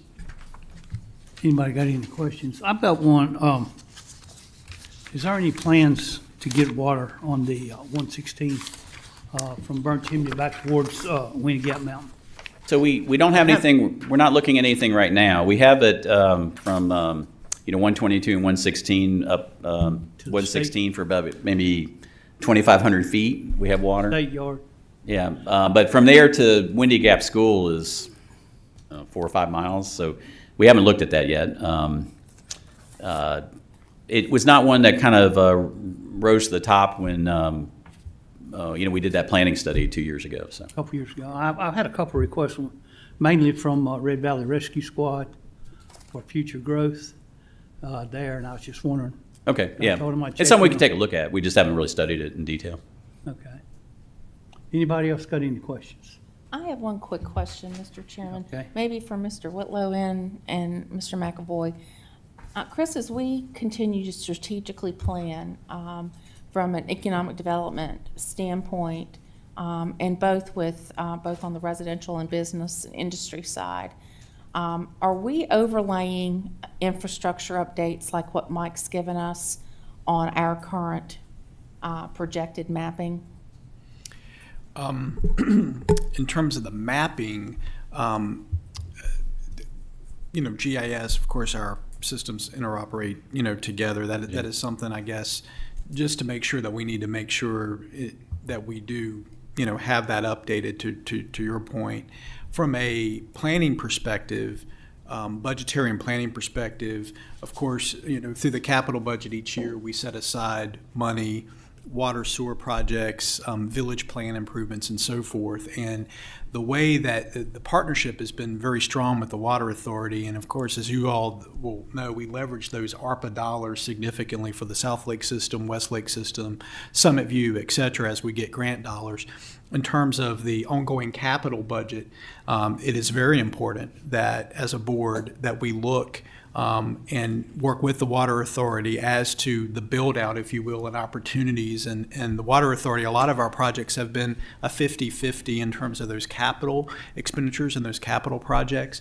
How we fund the great thing about a Water Authority is the debt is actually, Mike, on your books, not necessarily on the county books, which is good from a financial standpoint. But we normally have a transfer, if you will, to the Water Authority each year, an operational transfer.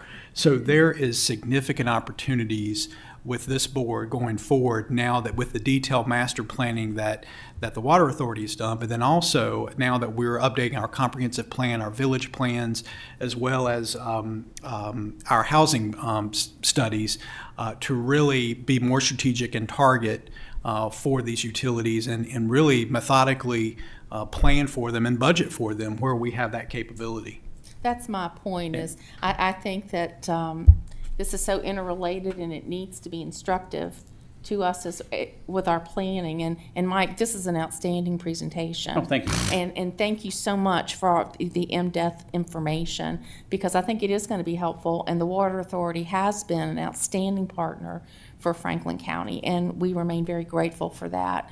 And I really, when I look holistically at your planning for the next 10 to 20 years, you're touching, and just in my novice observation, you're touching so many of the strategic goals that I think we have as a board and as a county.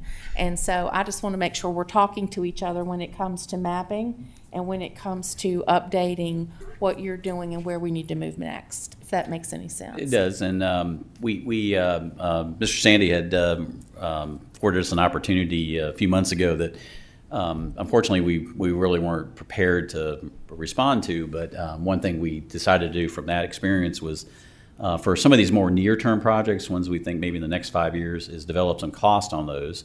And that way, if another opportunity like this comes around, we can just pull out the project file and say, hey, we're ready to go with this. But that same data would be useful to Chris's team. Yes. So you guys will have a magnitude cost of what, if you wanted to, again, do an extension of a water line here, say down Kemp Ford Road, kind of what that would take. And, you guys can either choose to fund that or not, depending on what your priorities are.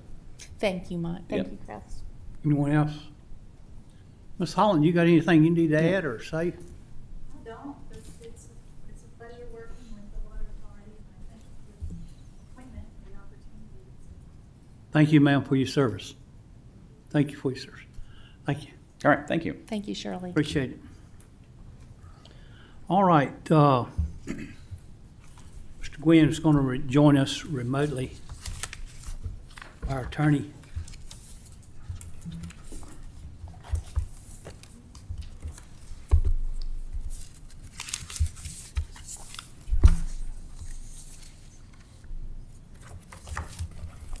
Have you got him? Hello, Jim, are you still with us? Jim, you still with us? I'm here. Have you got Yes. anything to add for your county attorney report? No, Mr. Chairman. All right, thank you, sir. All right, we have a request for a closed meeting in accordance with 2.2-371, 3711. Personnel discussion of appointments to county boards, commissions, discussion and acquisition of real estate property, and disposal of real estate property. Discussion, A5, discussion concerning a prospective business or industry in expansion. Consultation with legal counsel on briefings by staff litigation. A11, briefing by staff on law enforcement officials about terrorist activity or plans to combat terrorism. And A29, discussion of terms of public contract, the Code of Virginia as amended. we now need to move into closed session. And we're gonna have to stay in here. The TV cameras will be turned off because there's things going on in B75. You wanna go in the other one? Okay, can we do that over there? All right, we'll go into, Conference room. the county administrators in that room over there. I thought you told me you wanted to stay in here. I'm sorry. So, Mr. Tatum, you got, I do not have a motion. you don't have the motion? No. You just read it, so. I've got it right here.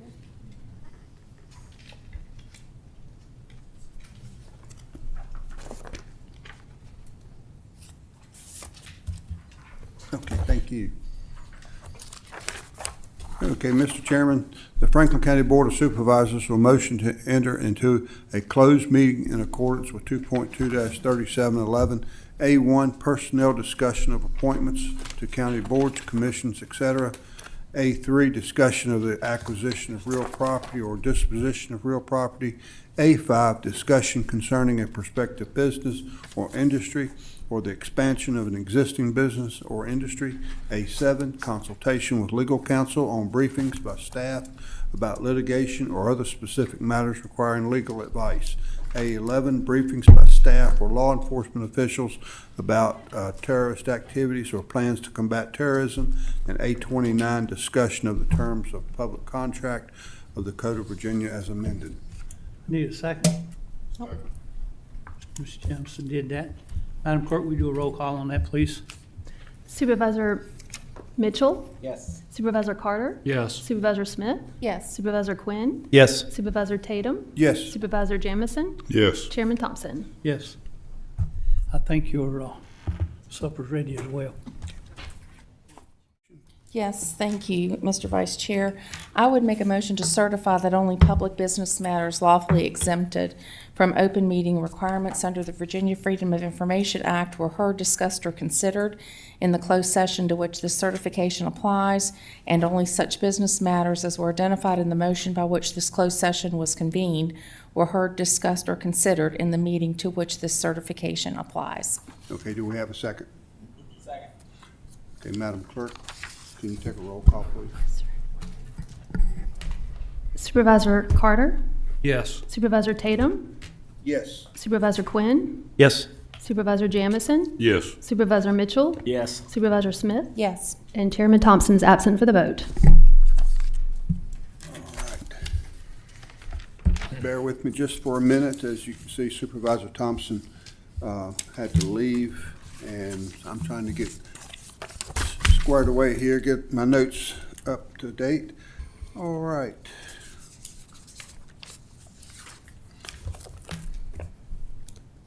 Okay, let's cover appointments. Committee appointments. I'll start over here on my left. Mr. Mitchell, did Yes, sir. I have a reappointment of George Martin for the Recreation Committee, and then I have a David Thorpe for the DSS. Okay, let's do them one at a time. Let's do. Okay. I'll do Dave Thorpe first. Okay, David Thorpe for the DSS. DSS. Okay, do we have a second? I will. Okay, Madam Clerk, we have a motion and a second. Is a voice vote okay with this? Okay, all in favor, let me know by saying aye. Aye. All opposed, same sign. There are none opposed. Okay, you want to do your second? I have George Martin for the Recreation Commission. Okay, do we have a second? I will. All right. All in favor, let me know by saying aye. Aye. All opposed, same sign. All right. Ms. Smith, if you will make that nomination for me. Yes. Mr. Vice Chair, I would move to reappoint C.W. Doss to the Planning Commission. Okay. Do we have a second? Second. We have a motion and a second to reappoint C.W. Doss to the Planning Commission. All in favor, let me know by saying aye. Aye. All opposed, same sign. Okay. Any more on my left?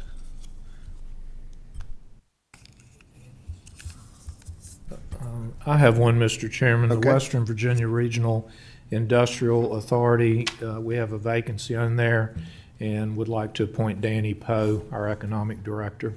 All right, we have a motion. Do we have a second? Second. Okay, we have a motion and a second to appoint Danny Poe. Any discussion before we take a final vote? Okay, all in favor, let me know by saying aye. Aye. All opposed, same sign. And none opposed, okay. Anyone to my right? Mr. Quinn? I'll go. I'd like to make a motion to appoint Victor Evans to the Planning Commission.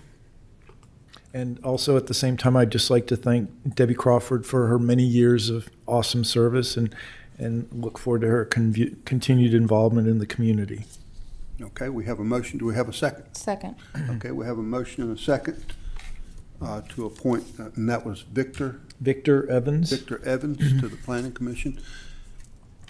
All in favor, let me know by saying aye. Aye. All opposed, same sign. There are none opposed. Okay, you have another one? Yes. I'd like to make a motion to appoint Robert Holland to the Parks and Rec Commission. And again, I'd like to thank Brenda Perdue for many years of service, and she's also looking forward to helping us going forward. All right, do we have a second? Second. Okay, we have a motion and a second to appoint Robert Holland to the Parks and Rec Commission. All in favor, let me know by saying aye. Aye. All opposed, same sign. None opposed. Ms. Smith, did you have any? I do not. Okay. Did I miss anyone? All right, moving right along. Public hearings. We'll proceed with our public hearings previously advertised. There are technically 3 public hearings tonight, all related to proposed amendments to the county code. The first pertains to amendments for lifetime dog license and associated taxes and fees. The other 2 pertain to amendments to increase late fees for special entertainment permits. One of the code sections relates to racetrack events and the other outside festivals. First, we'll open the public hearing regarding the proposed code section amendments to allow lifetime dog license. Is there anyone here signed up to speak for this? Okay. Is there anyone here in the gallery that hasn't signed up that would like to speak in regard to the proposal of the lifetime dog licenses? Okay, seeing none, I will close the public hearing for this. Board, what's your pleasure? I'll offer a motion, Mr. Chairman. Okay, go ahead. I move to approve the proposed amendments to Chapter 4, Article 2, Division 2, Animals and Fowl, Dogs, Sections 4-52, 4-54, and 4-55 of the Franklin County Code to allow for a lifetime dog license and associated fee along with related modifications to these code sections as presented to the Board of Supervisors. Second. All right, we have a motion and a second. Madam Clerk, will you take a roll call, please? Supervisor Quinn? Yes. Supervisor Tatum? Yes. Supervisor Smith? Yes. Supervisor Jamison? Yes. Supervisor Mitchell? Yes. Supervisor Carter? Yes. And Chairman Thompson's absent for the vote. All right. Next, we'll open the floor for a public hearing on the proposed amendments to the code section 13.29-1 for the increase of late fees associated with racetrack events permit applications. Is there anyone here signed up for this? Okay. Is there anyone in the gallery that would like to speak in regard to the proposed amendment for increase of the late fees associated with racetrack and outdoor events? Okay. Seeing none, I will close the floor for public hearing on this matter. Board, what's your pleasure? Mr. Chairman. Okay. I'm against this. I think this is not a good thing. These guys are out here, or these people are trying to make a living. And small business owners, I feel like the board and the county ought to be supporting them, not trying to put them out of business. And I'm very much against it. I'm going to vote for it. All right. Ms. Smith? Last month, just as a reminder, we approved an application that was roughly about 30 days past due. Nothing was said about the late filing, and there was nothing said about any penalty on it. Whatever the board does, we need to be consistent throughout. And like I said, I would urge you to turn this down. Okay. Ms. Smith, you want to make a comment? Yes, Mr. Vice Chair, thank you. I was of the opinion, I don't like the $500 amount. I would be more comfortable with $250. And the only reason that I would support an increased fee would be due to the increased staff time that it involves to track this stuff down, to remediate payments and so forth. And $100 is really just a slap on the hands for all, some of these businesses. But I think that we need to be deliberate about not allowing these applications to come in at the last minute, and it puts us as a board, again, in a very precarious last-minute decision-making posture that I particularly don't care for. So I would support, Mr. Vice Chair, reducing that to $250. Any other discussion?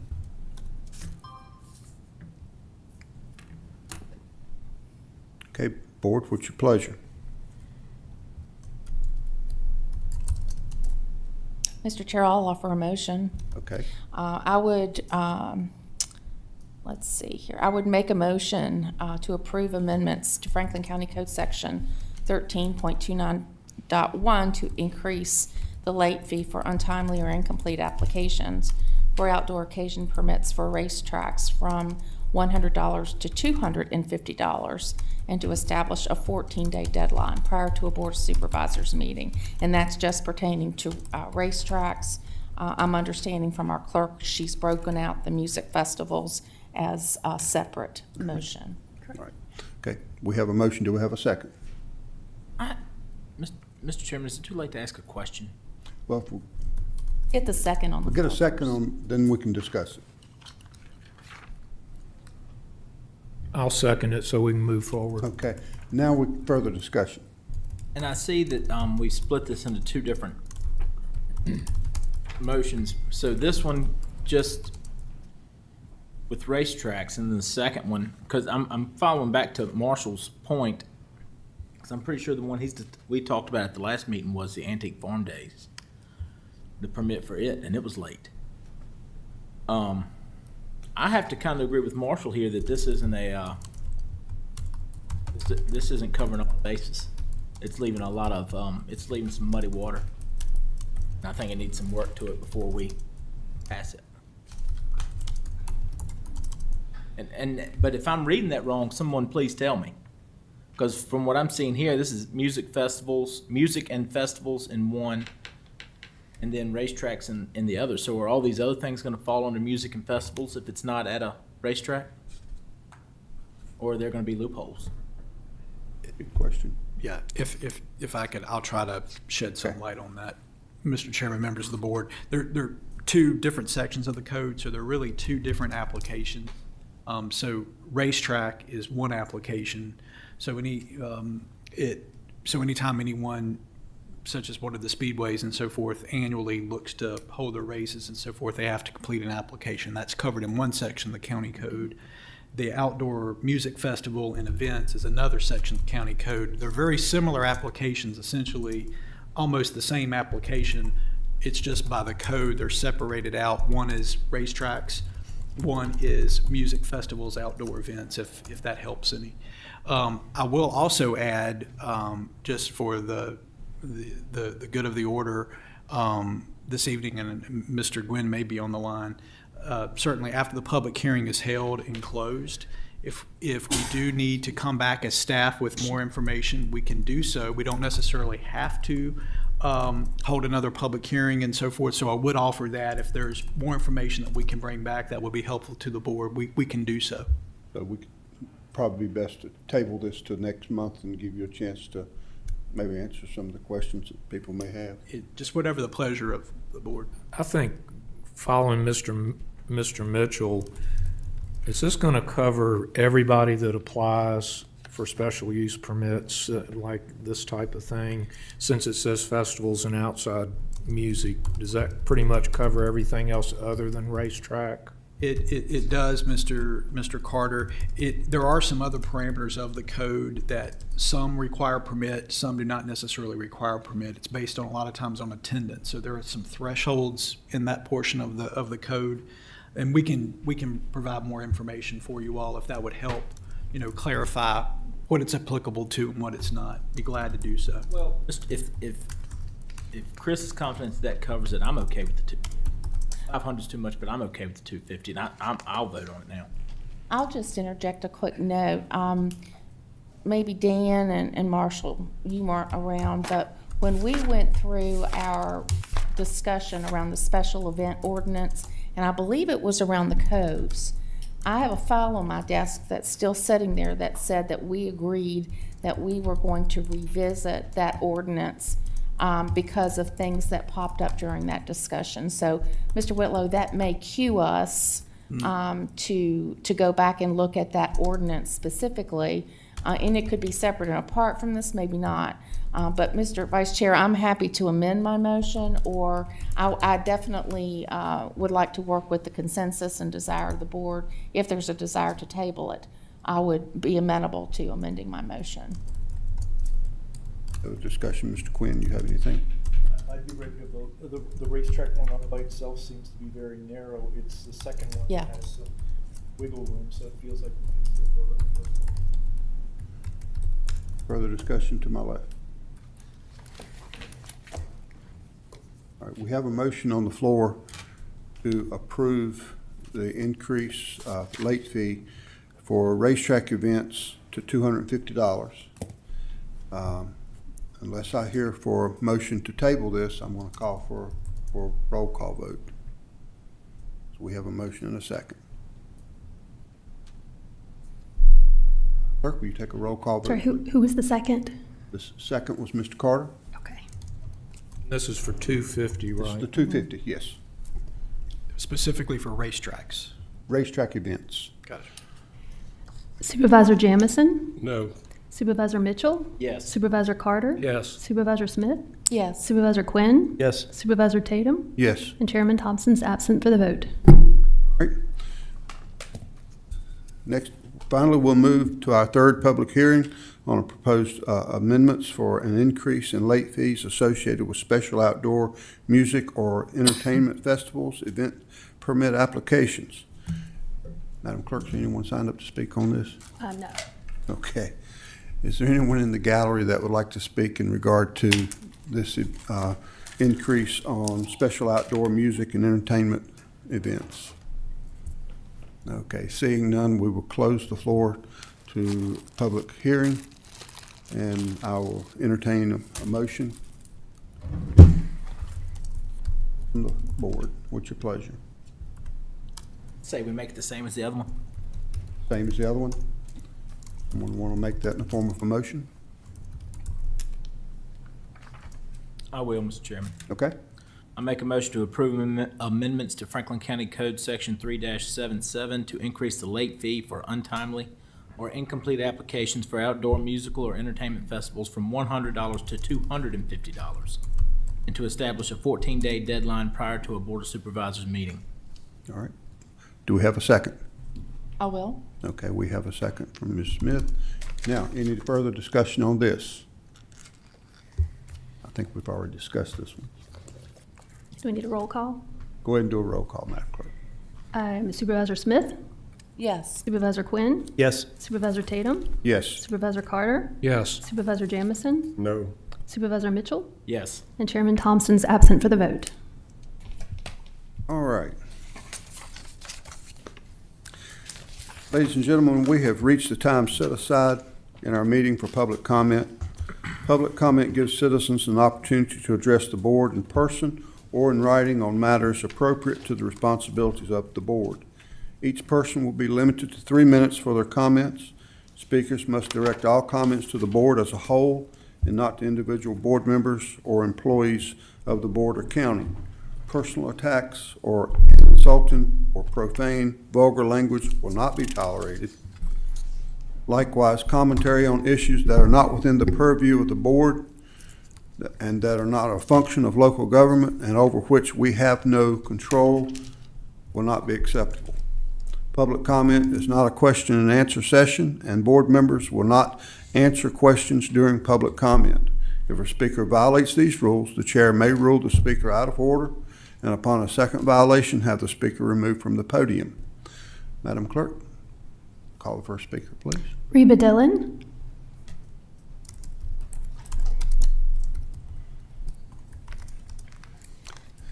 We know you, but state your name and address for the record, Yeah, my please. name's Reba Dillon, and I have two things to talk to y'all about tonight, and I don't really need that.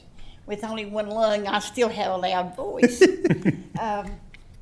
When we have the fair, if you all know from where you come in the gate till you get to the big shed building down there, that little strip of land is dirt and gravel. Now, if you're in a wheelchair or a stroller, it is impossible to maneuver those rocks.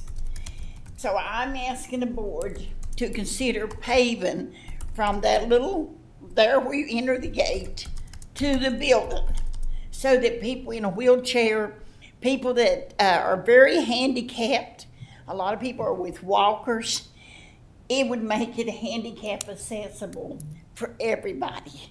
And that's what the fair should be. It should be handicap accessible as well as for people that have two good legs. We have a hard time. A lot of times people have strollers, they have wheelchairs. We try to load them in those golf carts. We've had them to fall out.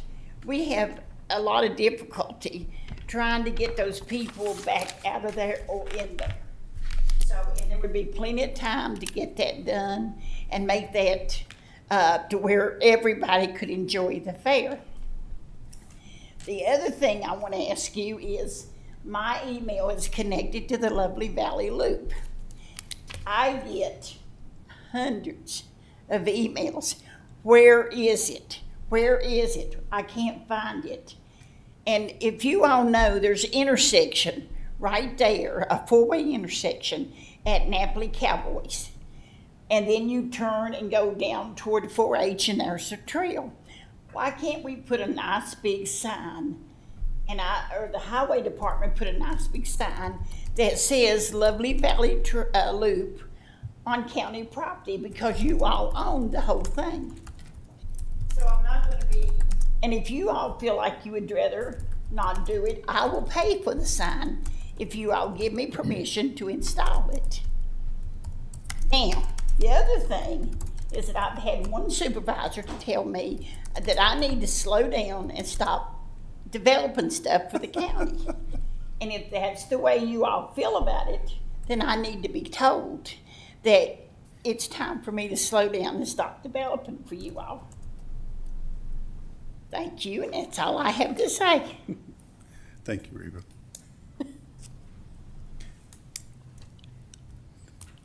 Who's next?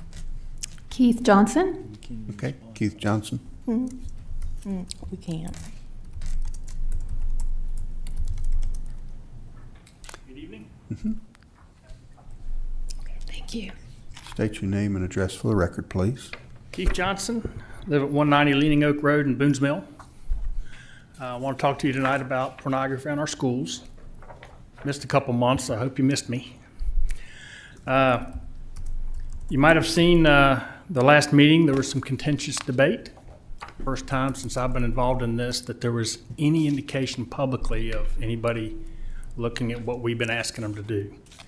So I'd like to make sure you know what we're trying to do and the things that we think are a priority. Reiterate a few of these details and how we're trying to help our school administration remove the sexually explicit and other pornographic materials from our K through 12 schools. Some administrators with the school have repeated the same phrase that they want to hear from parents. At the same time, they ignore the parents of about 2,000 students that have already removed their children from public school and placed them in alternative education. These parents are voting with their feet by leaving the school system. There are many more parents that want to leave Franklin County schools. I've been approached, people asking me what they should do.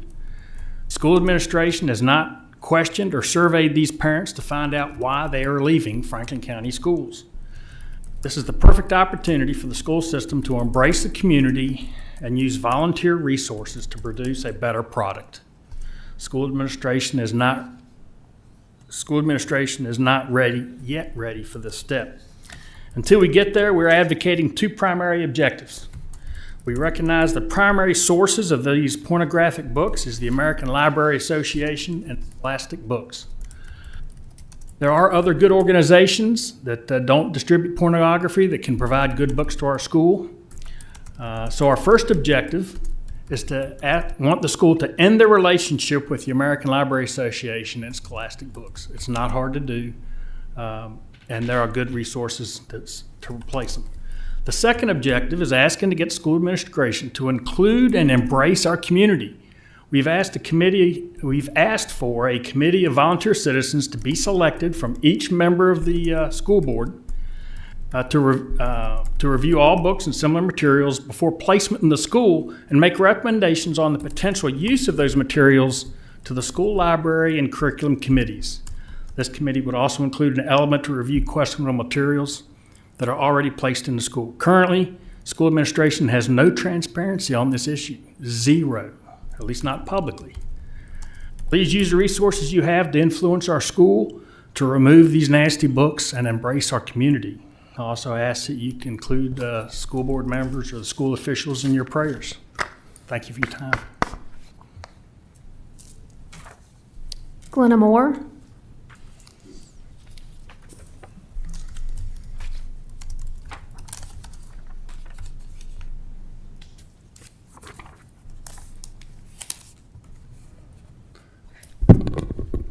Good evening. Glenna Hawkins Moore, Scenic River Drive, Snow Creek District. As we approach 4th of July, 2024, I'm reminded of an afternoon Board of Supervisors meeting July 20th, 2020, when my daughter-in-law, granddaughter, and I called the names and ranks of United States Colored Troops Civil War veterans born in Franklin County, who fought to end slavery and reunite our country. This is before public comments were only allowed at night and last on the agenda. United States Colored Troops have a powerful history that was relatively unknown by those of us in Franklin County who studied from Virginia history books in the 1950s, 1960s, and the 70s. During the Civil War, abolitionist Frederick Douglass wanted Black men to have a part in ending the enslavement of 4 million men, women, and children because of their race. He encouraged President Lincoln to let Blacks participate in the fight for their own freedom.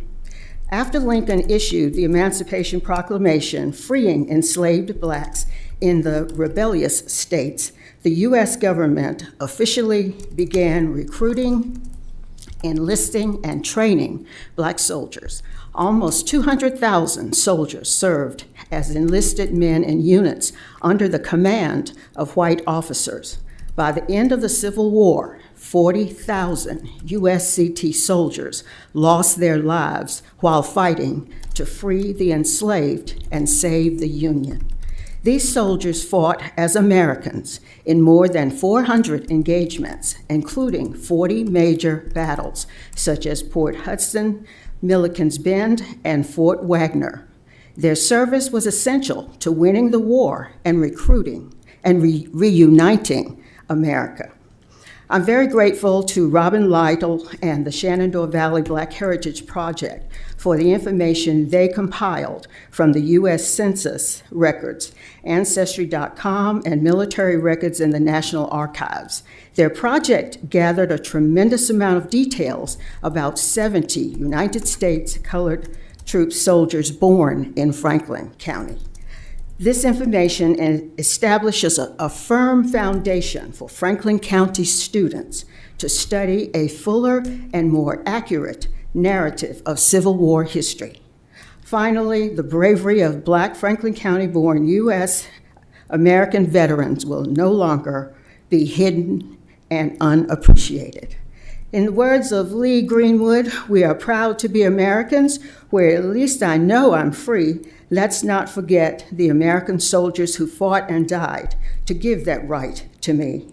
Board members, may God bless the United States of America. That's all I have. Okay. Is there anyone else here that would like to speak to the board?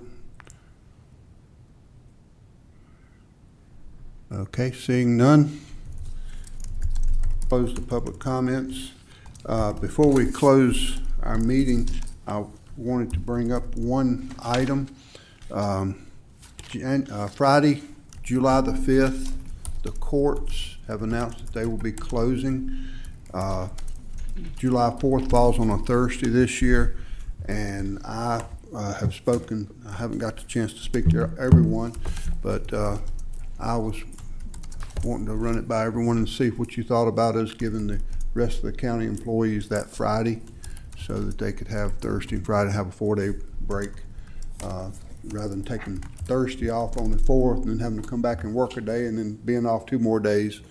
If what y'all felt about including the 5th as a holiday for our county employees.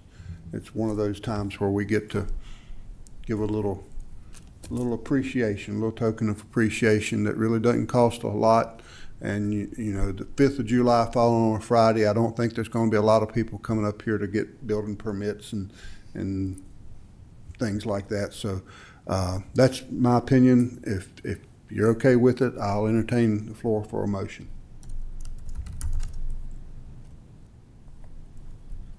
Okay, I see some head bobbing. Would somebody like to make that Mr. point? Chairman, I agree, and I think that we've had a contentious budget session and reassessment. I know Mr. Carter over there needs a break, so I would make a motion to include that as a day off. Okay, do we have a second? I will. All right. Do we have any further discussion before I call for a vote? I will tell you this, I know there's a lot of county employees that are watching this meeting at this very moment, and they are applauding your actions. Madam Clerk, will you take a roll call, please? Supervisor Quinn? Yes. Supervisor Tatum? Yes. Supervisor Smith? Yes. Supervisor Jamison? Yes. Supervisor Mitchell? Yes. Supervisor Carter? Yes. And Chairman Thompson's absent for the vote. Thank you. At this time, we will recess until June 20th at 3 o'clock for our PM work session. Thank you, ladies and gentlemen. Everyone have a safe night.